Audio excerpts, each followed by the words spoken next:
Setetes Embun Pagi episode 40 dengan tema Melihat Tapi Buta. Pernahkah Anda bertanya-tanya mengapa ada orang yang sudah disajikan bukti terang benderang namun tetap menolak kebenaran? Kadang seseorang bertanya bukan untuk mencari kebenaran, tetapi sekadar mencari celah untuk menyalahkan.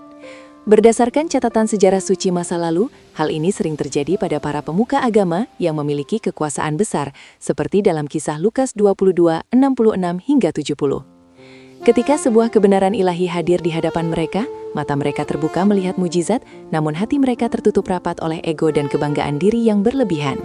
Menurut berbagai ajaran agama, sebanyak apapun bukti yang diberikan, bukti tersebut tidak akan pernah cukup bagi hati yang dipenuhi prasangka. Kebutaan spiritual membuat mereka yang seharusnya paling memahami ajaran justru menjadi pihak pertama yang menolak kebenaran. Mereka lebih memilih mempertahankan status sosial dan kekuasaan duniawi daripada merendahkan hati untuk menerima cahaya petunjuk yang sesungguhnya. Kebenaran ilahi pada dasarnya ibarat air murni yang hanya bisa tertampung dengan baik di dalam wadah yang bersih.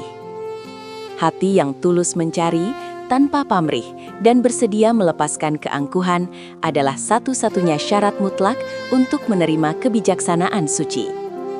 Pemuka agama pada masa itu kehilangan kesempatan emas tersebut karena mereka membaca naskah suci dengan pikiran yang mencari-cari pembenaran atas nafsu mereka sendiri. Mengapa demikian? Karena hati mereka sudah tertutup. Kebutaan rohani terjadi ketika hati menolak kebenaran yang sebenarnya sudah terlihat. Pada akhirnya, marilah kita belajar dari sejarah spiritual ini. Jangan sampai banyaknya pengetahuan yang kita miliki justru menjadi penutup yang membutakan mata hati kita. Jadikanlah setiap pertanyaan dan pencarian kita sebagai wujud kerendahan hati seorang hamba. Sebab, kebenaran sejati hanya akan mengetuk dan bersemayam pada jiwa yang benar-benar ikhlas dan siap mendengarkan tanpa syarat. Dalam aplikasi kehidupan sehari-hari sekarang, 1. Periksa hati, bukan hanya pengetahuan. 2. Jangan keraskan hati. 3. Minta Tuhan Yesus membuka mata rohani kita. Pertanyaannya, bagaimana dengan Anda sekarang?